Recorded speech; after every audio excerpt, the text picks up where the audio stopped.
Hierdie is 'n reeks van al Jesus se wonderwerke. Indien jy van die begin af wil kyk, sal ek vir die link opplaas sodat jy kan gaan kyk na die eerste paar van hierdie video's. Nommer 4, vermeerdering van broodjies en visse. Tweemaal gedoen. Dis in Matteus 14 vers 16 tot 21 en ook in Matteus 15 vers 29 tot 39. Wat is die groot verskil tussen die vermeerdering van broodjies van die eerste verhaal en die tweede verhaal? Die eerste een was meestal vir die Jode en die tweede een was vir die heidense nasies. 1. Hulpbronne vermeerder. God kan jou huidige hulpbronne so vermeerder dat dit genoeg, eintlik oorvloedig is vir jou doel. Ek kan ook daarvan getuig. Hoe op die maande wat my kontantvloei skraps is, sal my petrolverbruik vermeerder met my kar. Ongeag van of dit somers of wintersmaande is, ongeag van hoeveel keer ek die ligversorging gebruik. So jy mag maar ook bid vir die weduwee se kruik wat net nie opraak nie. 2. Ongeleë tyd. Hierdie wonderwerk, net soos die groot visvangs, was ook alreeds op ongeleë tye. So moenie dink dis ooit te laat om op te hou bid vir 'n situasie of 'n persoon nie. 3. Jesus kry hulle innig jammer. Jesus raak hartseer wanneer ons nie op die beste opereer nie. Hy sien jou hartseer en voel ook hartseer daaroor. Hy sien jy is uitgeput en honger, of dit nou fisies of geestelik is. Hy raak hartseer daaroor. Ek het al iewers gelees dat 'n abusive persone kry lekker wanneer jy hartseer is of seer kry. Nou Jesus is net mooi die teenoorgestelde. Hy kry seer, hy voel jammer vir jou. Onthou dit. Dit is hoe lief jou saligmaker vir jou is. 4. Die voedingskoste. Filippus, die CA in die groep, sê gou vir Jesus in Johannes 6 vers 7, dat 200 penning sal nie genoeg wees nie. Nou 1 penning was 'n dag se arbeidskoste. So dit is so goed soos, jy moet nou vir mense kos gee met die salaris wat jy ontvang het van 1 Januarie tot 19 Julie. Jy kan jou eie sommetjie maak van hoe groot die bedrag is. So dit was 6,5 maande se salaris. Nou as Jesus dit een keer gedoen het, kan hy dit weer vir jou ook doen.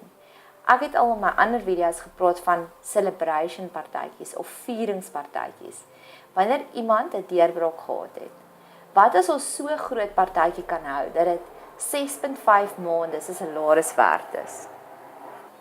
Daar was weer eens 'n oorvloed. Net soos met die vorige 2 vermeerdering van visse, het Jesus presies geweet hoeveel mense is daar, maar hy het nogtans dit vermeerder na meer as wat daar mense is, want hulle het nog steeds van die oorskot oorgehou, 12 mandjies vol. Volgens Efesiërs 3 vers 20 kan God meer doen as waarvoor ons kan bid of aan kan dink, maar die geheim lê daarin dat ons hom moet vra. Net soos Jesus vir God dankie gesê het. Ek kan ook werklik daarvan getuig. Elke keer wanneer ek vra vir God dat hy iets moet doen, doen hy soveel meer as waaraan ek kan dink. 6. Jesus gee vir sy disippels en dan gee die disippels vir die mense. Brood is simbolies vir die woord van God en Jesus gee dit eers vir die disippels en dan deel die disippels dit uit vir die mense. So wie wil jy wees in die verhaal? Wil jy sy disipel wees, sodat jy ook nuwe vars brood kan uitdeel vir die mense, of wil jy net die ontvanger wees? Maar onthou, die disippels was saam met Jesus in die storm in die boot. So ek glo vir elke storm waardeur ons gewerk het, indien ons vir God gebid het, kan ons meer getuig van sy woord. Kan ons ook soos die disippels die broodjies uitdeel vir die ander mense. Maak 7. Maak dit by mekaar sodat niks verlore gaan nie. Nou as Jesus so besorgd was oor wonderbrood, hoeveel te meer dink jy nie is hy besorgd oor jou nie, oor jou redding nie, oor jou geluk nie, oor jou geliefdes nie. God vang selfs al ons trane op in 'n botteltjie. Ek kan self van getuig dat ek het al vir iets gebid en dan beantwoord God my gebed en dan het ek al lankal vergeet ek het daarvoor gebid. Dis hoekom dit so awesome is om 'n gebedsjoernaal te hou, want soms vergeet ons selfs wat het ons gebid. Ek glo nie God laat een van ons gebede, een van ons versoeke verlore gaan nie. Ek dink ook dis 'n teken van liefde.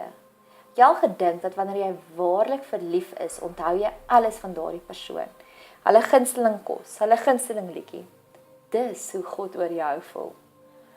Nog 'n verdere implikasie hiervan kan wees dat alles wat die vyand al van jou gesteel het, dat dit ook release moet word. Net soos Jesus sy disippels uitgestuur het, kan jy ook bid dat God sy scouting engele sal uitstuur om alles wat verlore gegaan het, terug te neem van die bose en vir jou te gee. 8. God is besorgd oor ons toekoms. Jesus was bekommerd dat die mense nie op pad moes beswyk nie. Soms maak God vir jou 'n deur toe, omdat hy weet in die toekoms gaan dit vir jou 'n stryk word.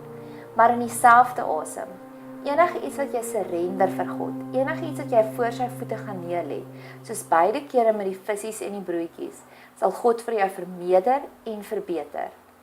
En dit is 'n hele nasie, en dit sal 'n hele nasie of 'n groot menigte tot guns wees. Dit sal 'n groter hoeveelheid mense help. Rita McPherson se boek gaan juis hieroor, oor hoe sy haar seun vir God gegee het en hoe God die getuienis net so vergroot en verbeter het. Indien jy van hierdie video gehou het, like asseblief die video. Subscribe asseblief om nog meer sulke video's te sien oor gebedsriglyne. Indien God jou alreeds geseën het met 'n wonderwerk, deel dit asseblief met ons. So vergroot ons sy koninkryk.